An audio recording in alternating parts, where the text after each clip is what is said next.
Hello O level students. आज के video में हम डिस्कस करेंगे पाइथन के 25 इम्पॉर्टेंट क्वेश्चंस जो आपके आने वाले जनवरी एग्ज़ाम्स के लिए काफ़ी इम्पॉर्टेंट है। तो आप प्रॉपर वॉच करिएगा और हाँ, वीडियो को पूरा देखिएगा ताकि आपको सारे क्वेश्चंस प्रॉपर समझ में आए। और प्लीज़ चैनल को लाइक, सब्सक्राइब एंड शेयर भी करिएगा। तो मूव करते हैं फर्स्ट क्वेश्चन की तरफ। पहला क्वेश्चन है, the way for solving a problem step by step is known as.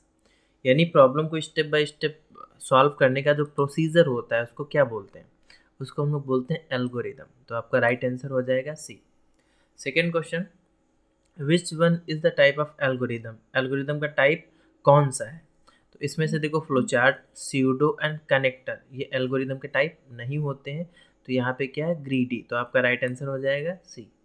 Okay. Next question, the correctness and appropriateness of the solution can be checked very easily. यानी एक इसका कहने का मतलब है कि जो आपका प्रोग्राम है वो एकदम सिस्टमैटिक तरीके से पता चल जाए कि इसमें कहाँ पे एरर है, कहाँ पे क्या प्रॉब्लम है, तो उसको किस में डिफाइन करना ज़रूरी है। तो इसके लिए हो जाएगा आपका जो राइट आंसर हो जाएगा वो हो जाएगा एल्गोरिदमेटिक। ठीक है, तो आपका राइट आंसर है ये। नेक्स्ट क्वेश्चन है, a graphical representation of a computer program in relation to its sequence of function dash. कि क्या इसको बोलेंगे? यानी जब किसी भी आप कोड को, प्रोग्राम को ग्राफिकल रिप्रेजेंटेशन दोगे तो उसको हम लोग क्या बोलते हैं? एल्गोरिदम। ओके, सो आपका राइट आंसर हो जाएगा एल्गोरिदम। अगला क्वेश्चन है, advantage of using flow chart are. Flow chart का यूज करने का एडवांटेज क्या है? तो देखो, पहला है इफेक्टिव एनालिसिस, सेकेंड ऑप्शन है प्रॉपर डॉक्यूमेंटेशन, थर्ड ऑप्शन है इफिशिएंट कोडिंग, फिर है ऑल ऑफ द अब। ठीक है, तो जो फ्लोचार्ट का यूज करने का एडवांटेज है वो सभी है। यानी फ्लोचार्ट का जब आप यूज करते हो तो उसमें आप अपने कोड को इफेक्टिवली एनालाइज कर सकते हो। फिर प्रॉपर डॉक्यूमेंटेशन होता है जिससे हमें समझ में आता है कि कोड कह क्या रहा है, इसमें लॉजिक्स क्या लगाना है, क्या नहीं लगाना है। इफ़िशिएंट कोडिंग का मतलब होता है कि प्रॉपर सिस्टमेटिक कोड होता है कि कोई भी इस कोड को ईजिली समझ सकता है और कोड कर सकता है। तो इसमें सारे ऑप्शन हो जाएंगे, डी के साथ हम लोग जाएंगे। ठीक है, अगला क्वेश्चन है, which of the following is not a part of execution flow during debugging. Debugging execution flow में इसमें से कौन सा पार्ट इन्वॉल्व नहीं होता है? तो इसमें राइट आंसर आपका ए है, स्टेप अप इन्वॉल्व नहीं होता है। Next question, when an algorithm is written in the form of a programming language it becomes a. ठीक है, यानी जब एल्गोरिदम को आप लिख दोगे प्रोग्रामिंग लैंग्वेज में तो ये क्या बन जाएगा? फ्लोचार्ट, प्रोग्राम, स्यूडो कोड या सिंटैक्स? तो ये बन जाएगा आपका प्रोग्राम। ठीक है, एल्गोरिदम को जब हम लोग प्रोग्रामिंग लैंग्वेज में लिखेंगे तो उसको बोलेंगे प्रोग्राम। तो राइट आंसर है आपका बी। अगला function of a compiler is to. Compiler का फंक्शन क्या है? ठीक है, तो आपको पता ही होगा, ट्रांसलेट करना। तो इसमें से देख लीजिए ट्रांसलेट वाला ऑप्शन क्या है। तो देखो, सेकेंड जो ऑप्शन है वो translate the instructions into a form suitable for execution by the program. यानी कंपाइलर क्या करेगा? ट्रांसलेट करेगा इंस्ट्रक्शंस को किसमें? मशीन कोड में। अगला क्वेश्चन है, which of the following software translate source code into object code. ये काम किसका होता है? कंपाइलर का। जैसे आपने ऊपर देखा, तो कंपाइलर क्या करता है? आपके सोर्स कोड को ऑब्जेक्ट कोड में कन्वर्ट करता है। ठीक, इसलिए आपका राइट आंसर हो जाएगा ए। सो नेक्स्ट क्वेश्चन देखते हैं। अगला क्वेश्चन है, dash reports all error with line numbers and produce faster object code than interpreter. यानी इनमें से कौन है जो एरर को लाइन नंबर्स के थ्रू इंडिकेट करेगा? तो देखो, होता क्या है कि जो इंटरप्रेटर है वो लाइन बाय लाइन कोड को एग्जीक्यूट करता है, एरर को उसी लाइन में इंडिकेट करता है, और जब तक आप एरर फिक्स नहीं करोगे तब तक ये आगे नहीं बढ़ेगा। बट कंपाइलर क्या करता है? वो इंटायर कोड को वन टाइम में रन करेगा और फिर जो एरर होगा उसको लाइन नंबर पे इंडिकेट करेगा। तो इसलिए आपका जो राइट आंसर हो जाएगा वो compiler. Okay, so next question है, that error that can be pointed out by the compiler are. Compiler के थ्रू इसमें से कौन से एरर को पॉइंट किया जाता है? Semantic error, syntax errors, logical errors या ऑल ऑफ द अबव। तो कंपाइलर जो है वो सिंटैक्स एरर को पॉइंट करता है। तो आपका राइट आंसर हो जाएगा बी। अगला क्वेश्चन है, error does not fall into any category.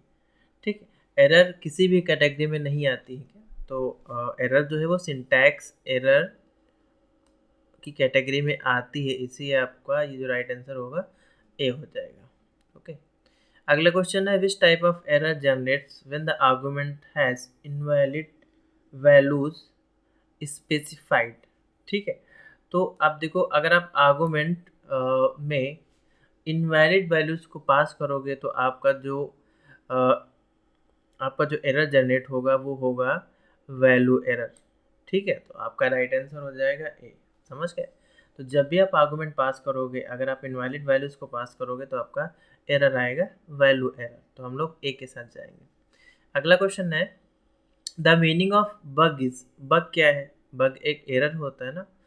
तो ऑप्शन देख लेते हैं। तो difficult syntax error in a program, logical error in a program, both A and B.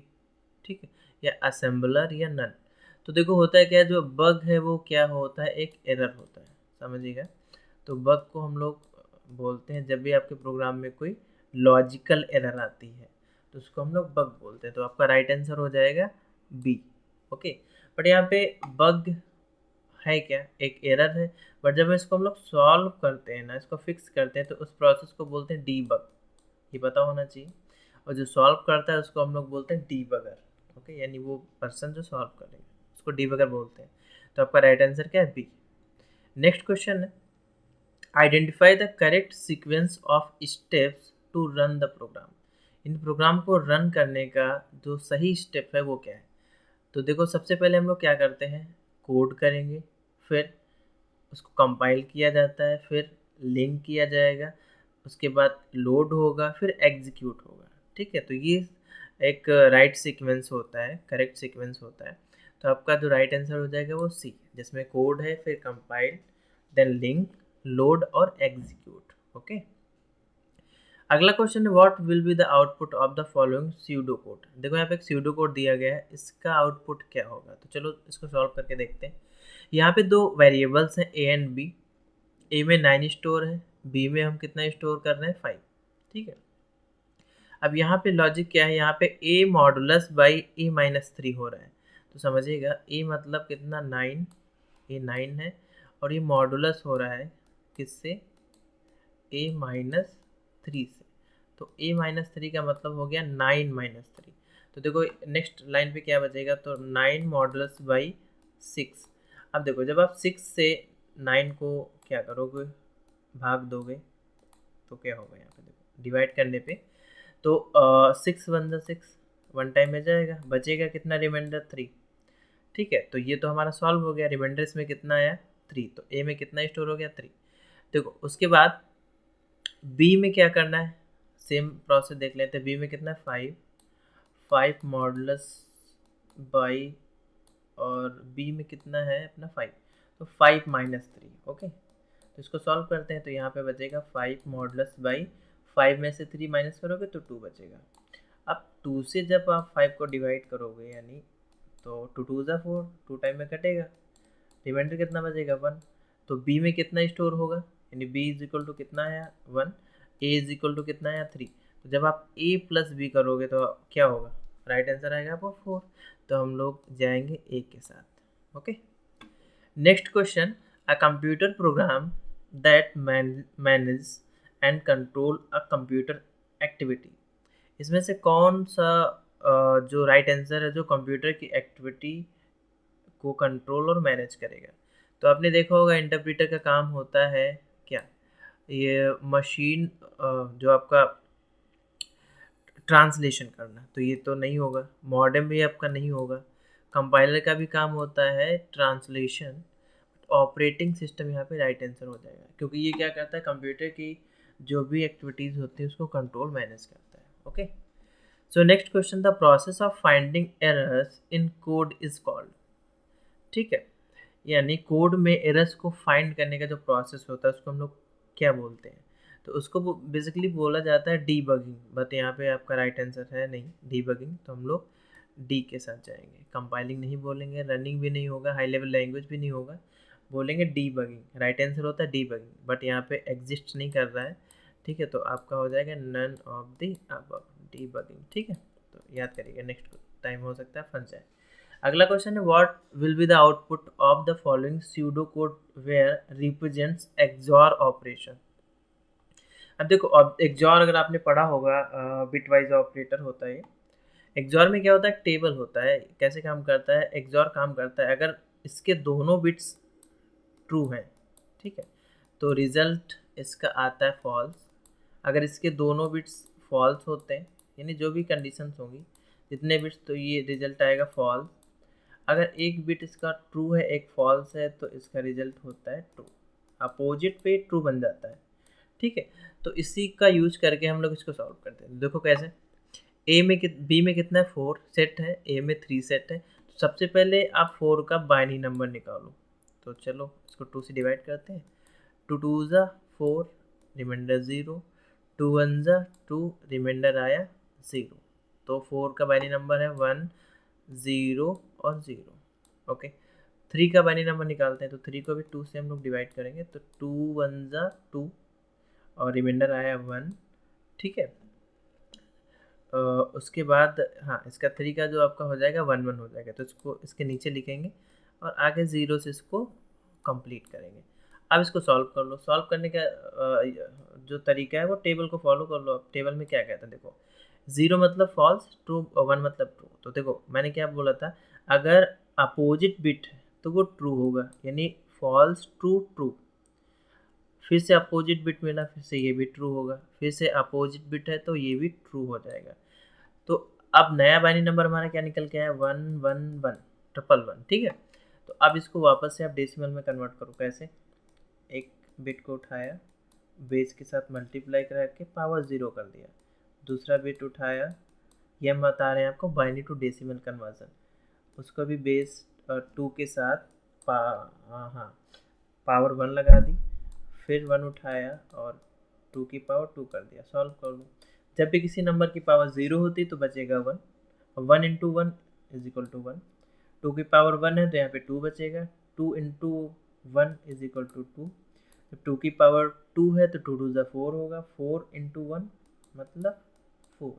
तो 4 to 6 प्लस 1 क्या हो जाएगा, राइट आंसर आपने देखा होगा ऑप्शन में आपको 7 मिल रहा है। तो हम लोग जाएंगे डी के साथ। ओके, अगला क्वेश्चन है which of the following language is understood by computer. Computer कौन सी लैंग्वेज समझता है, आपने इसको काफ़ी टाइम पढ़ा होगा। कंप्यूटर मशीन लैंग्वेज समझता है, ठीक है। तो आपका राइट आंसर हो जाएगा A. Assembly language, high level language भी जो होती है वो अलग होती है, like Java, Python, C C plus plus, इसको हम लोग हाई लेवल लैंग्वेज की कैटेगरी में रखते हैं। तो आपका कंप्यूटर जो है मशीन लैंग्वेज को समझता है। ओके, अगला क्वेश्चन है N algorithm that calls itself directly और इनडायरेक्टली इज कॉल्ड एज। ठीक, जब एल्गोरिदम, कोई एल्गोरिदम जो डायरेक्टली या इनडायरेक्टली खुद को ही कॉल करती है बार बार, उसको हम बोलते हैं रिकर्जन। तो आपका राइट आंसर हो जाएगा बी। अगला क्वेश्चन है what will be the output of the following pseudo code. यहाँ पे एक स्यूडो कोड है जिसमें इंटीजर ए है, सेट ए में कितना तक है, यहाँ पे पॉइंट नहीं है, यहाँ पे 4 है। तो 4 ए में असाइन किया गया है। फिर यहाँ पे डू वाइल का यूज किया गया। तो डू वाइल देखो कैसे काम करता है, पहले ये डू वाला पार्ट काम करेगा, फिर यहाँ पे कंडीशन चेक की जाती है। तो चलो इसको करके देखते हैं। तो डू में करना क्या है, प्रिंट ए प्लस 2। तो ए में कितना है 4, और 4 प्लस 2 कितना हो जाएगा 6।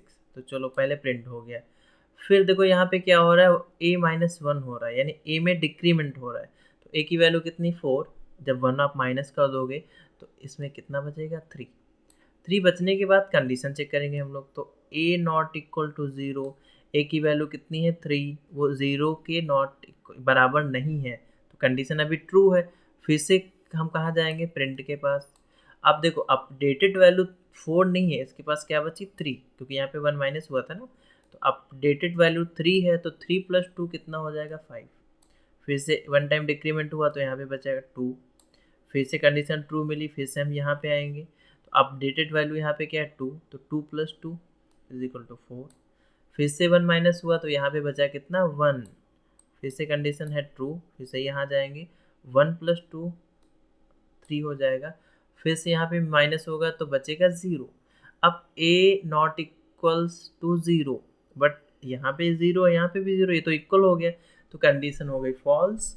फिर आपका लूप यहाँ पे हो जाएगा ब्रेक, तो आपका राइट आंसर हो जाएगा 6, 5, 4, 3। तो देखते हैं किस में मिलेगा ये। तो आपने देखा बी ऑप्शन नंबर जो है उसमें क्या है, 6, 5, 4, 3, तो हम बी के साथ जाएंगे। ओके, अगला क्वेश्चन है what are the 3 different type of algorithms constructions. तो यहाँ पे देखो जो पहला ऑप्शन है वो input output, decision, repeat. Second जो ऑप्शन है इनपुट आउटपुट प्रोसेस, फिर है लूप इनपुट आउटपुट प्रोसेस, उसके बाद है सीक्वेंस, सिलेक्शन और रिपीट। तो एल्गोरिदम में जो राइट आंसर यहाँ पे हो जाएगा 23 का, वो डी हो जाएगा, सीक्वेंस, सिलेक्शन और रिपीट। ठीक है, अगला क्वेश्चन है which of the following is the basic, यहाँ पे 1 0 नहीं, यहाँ पे है इनपुट आउटपुट, तो आई और ओ लिखा हुआ है। Input output connection in the file, तो इनपुट आउटपुट का कनेक्शन फाइल में कौन प्रोवाइड करेगा, ये कोई लाइब्रेरी हो सकती है, कोई फाइल हो सकती है, तो वो क्या प्रोवाइड करेगी, standard input, standard output, standard errors. तो यानी आपका राइट आंसर हो जाएगा ऑल ऑफ द मेंशन्ड। यानी इनपुट आउटपुट जो कनेक्शन होगा फाइल के अंदर, उसमें आपको स्टैंडर्ड इनपुट भी मिलता है, स्टैंडर्ड आउटपुट भी मिलेगा और स्टैंडर्ड एरर भी मिलेगी, तो आपका राइट आंसर हो जाएगा डी। अगला क्वेश्चन है algorithms can not be represented by, algorithm किसके थ्रू रिप्रेजेंट नहीं होता है, तो स्यूडो कोड, फ्लोचार्ट, प्रोग्राम या सिंटैक्स। ठीक है, तो राइट आंसर हो जाएगा आपका सिंटैक्स, बी, इसके थ्रू रिप्रेजेंट ये नहीं होता है। ठीक है, तो आज के लिए इतना ही रखते हैं, वरना वीडियो काफ़ी लॉन्ग हो जाएगा। तो 25 क्वेश्चन इस वीडियो में रहेंगे, और जो 25 क्वेश्चन इस चैप्टर के बचे हैं उसको हम नेक्स्ट पार्ट में कवर करेंगे। तो प्लीज़ वीडियो को पूरा देखिएगा ताकि आपको सारा समझ में आए, और हम लोग मिलेंगे फिर नेक्स्ट वीडियो में अगले 25 क्वेश्चंस के साथ। थैंक यू सो मच, और प्लीज़ वीडियो को लाइक, चैनल को सब्सक्राइब और शेयर भी करिएगा। Bye bye.